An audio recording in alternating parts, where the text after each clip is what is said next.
다들 데이 하와 다들 어서 오십시오.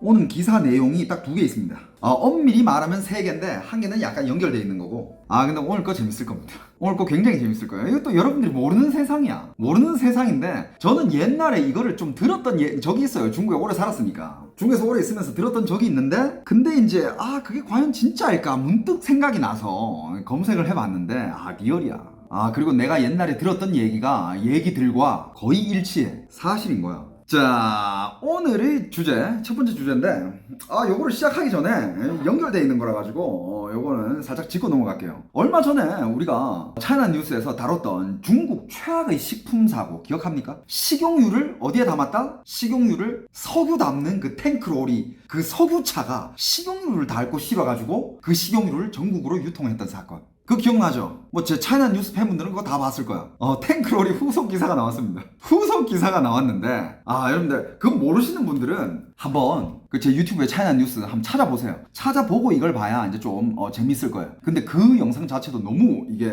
참 흥미진진한 얘기들이라 가지고 한번 보시면 지루하진 않을 겁니다.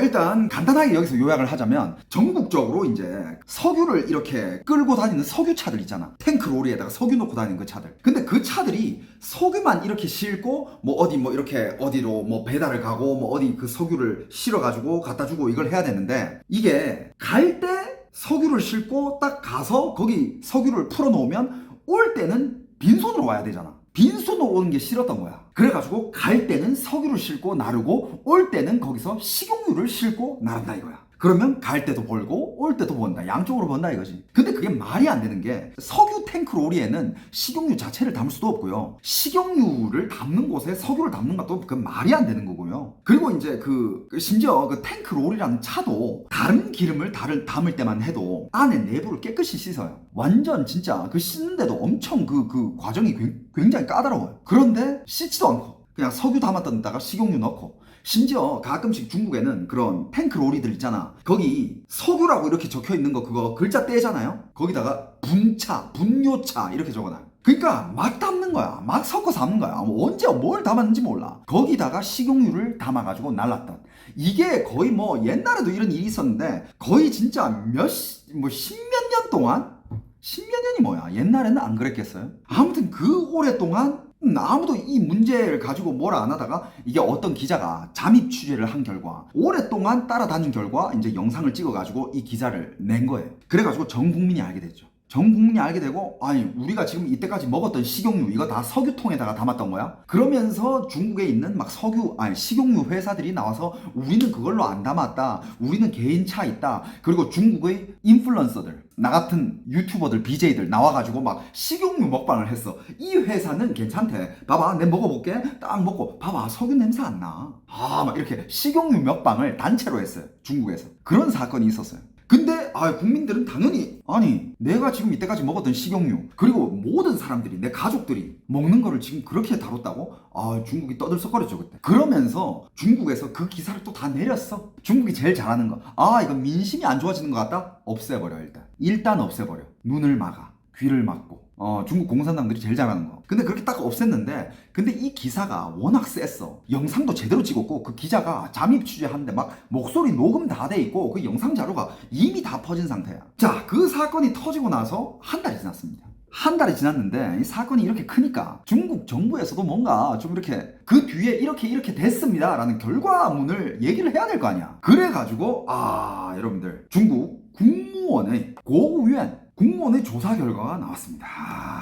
자, 한 달 동안 전국적으로 진짜 아주 샅샅이 전수조사를 한 결과, 그 영상에 찍힌 석유차 2대 외에는 식용유를 담은 석유차는 한 대도 발견하지 못했다. 야, 이 채팅창 다들 역시 다들 그 영상에 찍혔던 그 트럭 2대 외에는 다른 석유차에 식용유를 담은 거는 발견하지 못했다. 그러니까 그 2개 외에는 그 식용유를 담은 적이 없다, 이런 뜻인 거지. 진짜 여러분들, 난 중국에 감사한 게 컨텐츠를 계속 줘. 야, 이거 내가 어떻게 안 물어 이걸. 야, 이제 좀 잠잠하겠지. 여행 좀 가자 하고 해외 와 있는데 컨텐츠를 계속 던져줘. 고맙습니다. 중국 정부한테 아주 너무 감사하다는 말씀 드리고 싶고요. 그렇게 오랫동안 이 사건이 지속이 됐고, 진짜 거기 트럭 기사들 인터뷰한 거 보면 이렇게 한 지 얼마나 됐냐 이렇게 막 물어봤을 때 다 하는 얘기가, 이거는 아무도 검사 안 했다. 다 이렇게 한다. 옛날부터 그랬다. 모든 기사들 다 뭐 석유든 식용유든 다 담는다. 돈만 주면 다 된다. 이건 오래됐다. 아무도 검사 안 한다. 그 얘기가 있는데 이 두 개 외에는 발견하지 못했대. 그리고 그 뉴스에 나왔던 거기 관련된 부서들 있잖아. 예를 들면 7개의 기업과 그 다음에 행정처에 대한 처벌을 내렸습니다. 내린 게 뭐 여기 보면 河北邢台卓然联合运输车队, 河北邢台浩源物流有限公司, 그러니까 물류 회사, 뭐 그 트럭 회사, 그 다음에 또 어디 뭐 운송 회사, 그리고 또 어디 물류 회사, 뭐 여기저기 도시, 뭐 내몽골 또 어디 무슨 식용유 회사, 거기 식용유를 날랐으니까. 그리고 중국 중수량, 뭐 식품 안전 관리 부서 뭐 이런 거죠. 거기에도 벌금을 매기고, 아무튼 이렇게 총 7개의 기업에 대해서 총 매긴 벌금이 한국 돈으로 20억 벌금을 매겼습니다. 그리고 그 밑에 기사들 댓글들이 달린 걸 봤어요. 역시 정부는 인민들을 위하여 열심히 복무를 하고 있다. 얼마나 마음이 따뜻해지냐. 근데 웃긴 게 뭔지 알아? 그 밑에 단 수많은 댓글들이 마무리가 다 이거야. 또노안신나, 얼마나 마음이 따뜻하냐. 댓글들이 다 그거야. 그러니까 다 따라한 거야. 마지막 마무리가 다 이거야. 얼마나 마음이 따뜻하냐. 누가 봐도 단체로 여기서 비아냥거리는 건 누가 봐도 알아. 그게 진짜 마음이 따뜻해서 그럴까? 왜냐하면 그렇게 얘기해야 그 사람들이 탈이 없거든. 만약에 거기에다가 대고 진짜 불평불만을 얘기하고 이래서 문제고 그거 조사 잘했냐 하면, 야, 저 댓글 단 새끼 누구야? 야, IP 추적해. 지금도 이렇게 열심히 조사를 해서 전국의 트럭을 다 조사한 정부에 대해서 감사하다. 너무 마음이 따뜻해진다. 한 달 동안 조사해서 트럭 2대를 검거한 중국 정부에게 감사하다. 마음이 너무 따뜻해진다. 중국 사람들도 불만 많을 거야. 국무원, 고위원, 식품안전부에서는 이후로도 전면적으로 감시 감독할 것이며 관련된 부서들과 협력하여 열심히 이런 사고에 대해서 다시는 일어나지 않게끔 조치할 것이다. 그 다음에 이 말이 또 되게 웃겼어. 절대 링롱런의 태도로 엄격하게 법을 어기는 자들을 심판하겠다. 링롱런. 또 이 말이 또 밈이 됐어. 여러분들, 롱런이 뭔지 알아요? 롱런이 참는다.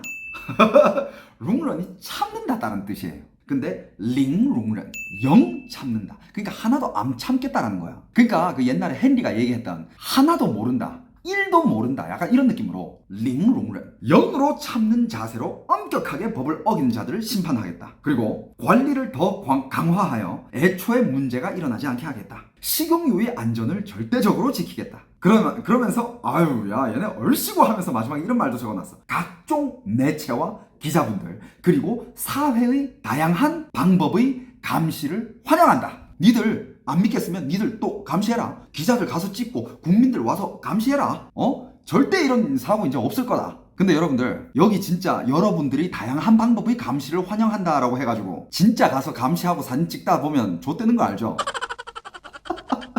야, 너 뭐 하는 거야? 너 어디서 왔어? 이 새끼 간첩이네. 야, 간첩법, 야, 집어넣어. 여러분들 또 이거 얘기 듣고 막 신나가지고 와서, 나도 한번 찍어볼까? 하고 막 카메라 가지고 와서 찍고 그러지 마요. 아무튼 이게 후속 기사였어요. 후속 기사고 이제 이렇게 조치가 됐다. 뭐 불만이 있어도 뭐 어떡할 거야? 뭐 그래, 뭐 그랬나 보다. 뭐 어떡할 거야? 뭐 할 말 없잖아. 뭐 어떡해? 그냥 거기서 참 마음이 따뜻하다 뭐 이러면서 그냥 뭐 비아냥거리는 거지. 자, 근데 오늘 메인 주제는 이게 아니에요. 메인 주제는 여러분들, 중국의 식품 문제, 중국의 식품 안전 문제. 이거는 정말 수십 년 동안, 정말 거의 중국이 중화인민공화국을 선서한 그 1949년부터 지금까지 먹는 문제는 끊이지가 않았어요. 먹는 문제, 아니면 먹거리 사고는 계속 터졌어. 식품 안전 사고에 대해서 얘기를 해볼 건데, 근데 이게 어떤 식으로 접근을 했냐면, 또 참 인터넷에 다양한 전문가들과 그리고 다양한 논문들이 너무 많아. 진짜 정말 잘 쓴 것들이 있는데, 이 중국의 식품 문제는 이게 사고가 계속 날 수밖에 없고 안전 문제가 안 잡히는 이유가 있습니다. 그 역사가 어디서 온지 알아요? 맥주 사고도 있었지. 여기서 또 뭐 음식 사고를 다 얘기해야 돼? 맥주에다가 오줌 싸고, 상업용 알코올로 술 만들고, 가짜 미역, 가짜 쌀에다가 가짜 계란에다가 가짜 고기까지, 먹지 못하는 음식들로 만두 안에 속 채워넣고 또 뭐 있어? 너무 많아. 한 개 한 개 얘기하기 너무 힘들어. 고춧가루, 참기름 뭐 이런 것들 가짜 엄청 많지. 꿀도 가짜 엄청 많지. 근데 중국의 식품 안전 문제가 안 잡히는 이유가 이거는 언제부터 거슬러 올라가야 되냐면 이거 기가 막혀. 여러분들 모택동 시기에 1949년에 10월 1일에 모택동 누군지 알죠? 마오쩌둥이잖아. 지금부터 마오라고 부를게요. 마오가 이제 공산당의 대빵으로 중국을 통일시키고 중국을 이제 땅을 다 이제 지 걸로 만들고 공산당 걸로 만들고 해가지고 그때 이제 러시아를 방문합니다. 마오가 러시아를 방문하는데 러시아의 또 이제 고위 그 간부들이 마오한테 이런 얘기를 했대. 야, 너 먹는 거 신경 써야 된다. 너 먹는 거 그거 잘못하다가 잘못 먹으면 너 일찍 죽어. 먹는 거 진짜 그거 진짜 중요해. 근데 마오도 이게 농민 출신이고 해가지고 이게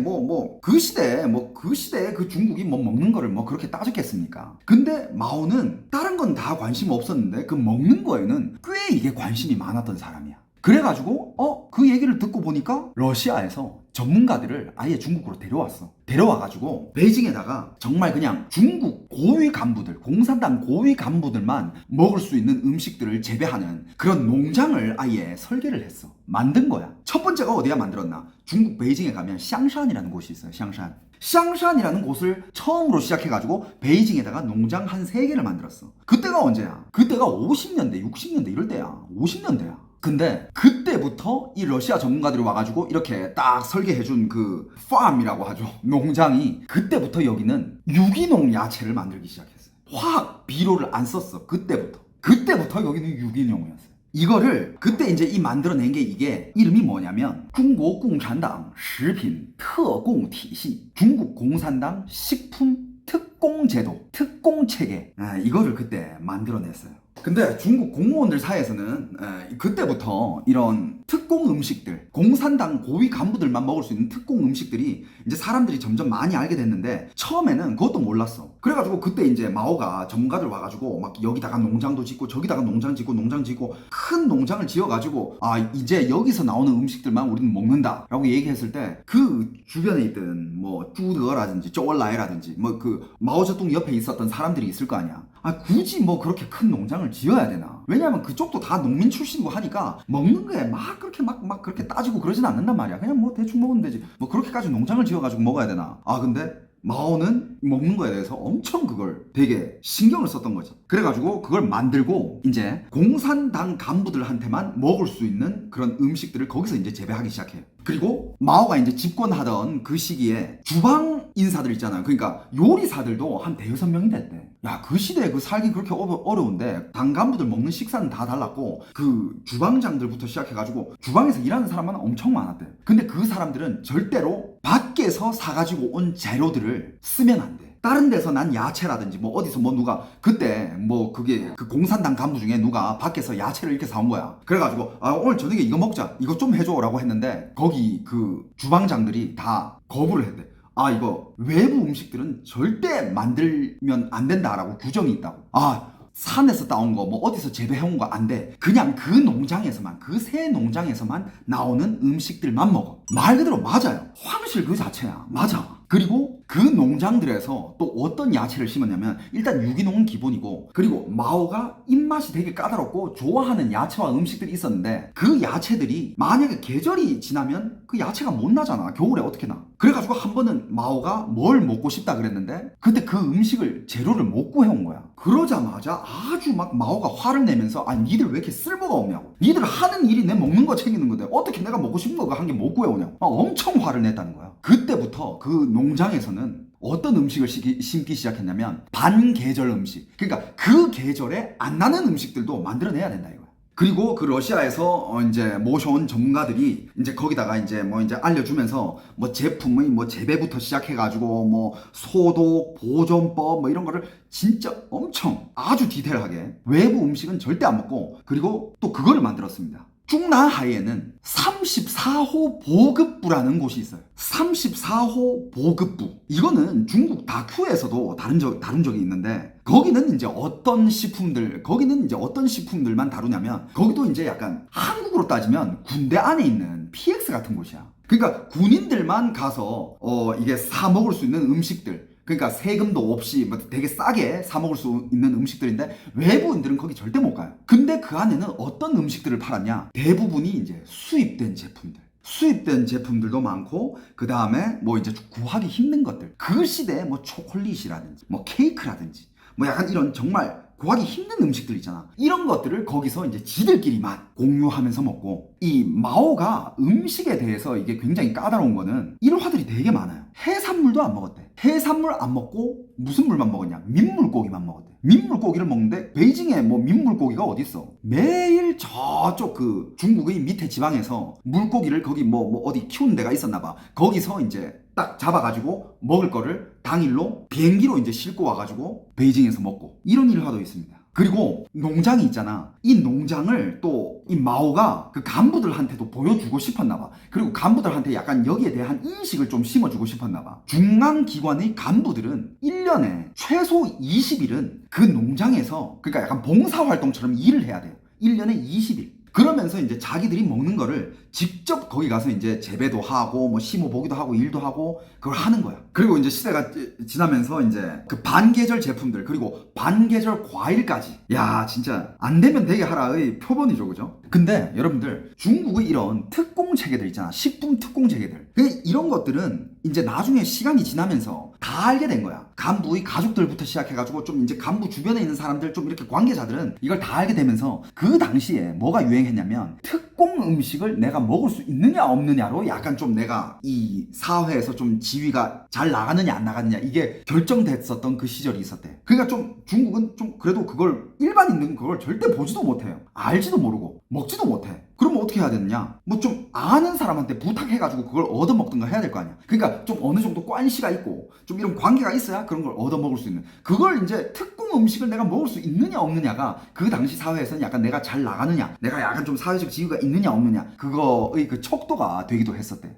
자, 근데 특공 음식들이 이런 것뿐만 아니라 여러분들, 마오가 담배를 진짜 많이 폈어요. 담배를 진짜 많이 폈는데 그 펜다 담배, 중국에서 슝마오 담배라고 있어요. 그것도 특공이 있어. 일단 원래는 이제 슝마오이 담배를 피다가, 근데 나중에는 어떻게 됐냐면, 여기 지금 중국에서 살다 오신 분들 있죠? 들어봐. 그 또 마오쩌둥 옆에 있었던 그 이름이 뭐였더라? 뭐 허롱이었나? 아무튼 그 마오쩌둥 옆에는 사람들이 많았을 거 아니야. 한 사람이 와가지고 뭐 펜다 담배를 피고 있는 마오쩌둥한테 얘기를 했지. 야, 너 이거 담배 한 피워봐. 이거는 씨가라는 건데, 이게 더 맛있어. 한 피워봐. 그리고 딱 피니까, 마오가 이거 피고, 이거 괜찮은데? 야, 이거 어디서 났어? 물어보니까 딱 하는 얘기가, 이거 사천성에 있는 어디 뭐 담배 씨가 공장이 있는데 거기서 가져온 거야 하니까, 그때부터 어떻게 됐냐면, 그 씨가 공장에서 담배를 만들 거 아니야. 그 씨가 공장에서 나오는 담배, 그리고 그 공장에서 나오는 담배가 다가 아니라, 그 중에서 목이 제일 좋은 고평수에서 나오는 담배는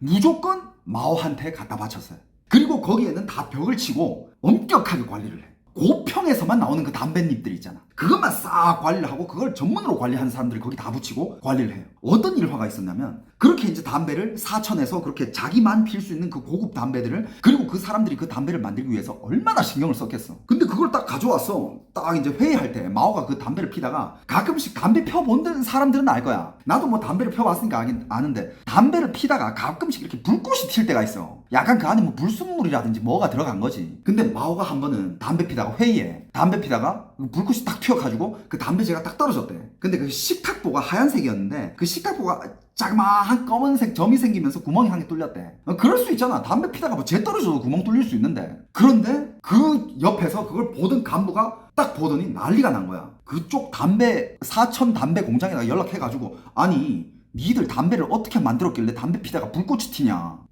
지금 회의하다가 불 날 뻔했다.